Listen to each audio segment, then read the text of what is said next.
La historia es la ciencia social total si estudiamos a las personas como seres sociales. Bien, es cierto que hay un problema con el término por la polisemia, porque nos sirve por igual el término historia para referirnos al relato de los acontecimientos del pasado y a la explicación de esos acontecimientos. Entonces, por ejemplo, podemos hablar de la historia del derecho o la historia de las matemáticas, pero incluso cuando estamos haciendo un relato de los acontecimientos del pasado, estamos de alguna forma explicándolos, puesto que a la larga vamos a seleccionar ciertos datos, los vamos a ordenar de una determinada manera, vamos a tratar de establecer unas relaciones de causa y de efecto.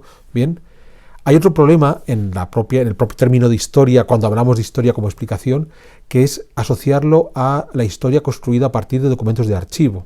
Y entonces todo lo que no se basa en documentos de archivo son otras ciencias cercanas a la historia, la arqueología, la antropología, la sociología, y eso es un error. En realidad, cuando abordamos el estudio histórico, tenemos que abordarlo desde un punto de vista global. Entonces, no podemos entender los seres humanos del pasado si no entendemos el paisaje, el territorio en el que se desarrollaron. Entonces estamos hablando de la geografía humana. No podemos entenderlos si no apelamos a su vida cotidiana, y hablamos de antropología. No podemos entenderlos si no nos basamos en las producciones materiales, estamos hablando de arqueología, y por supuesto podemos apelar también a esos documentos de archivo.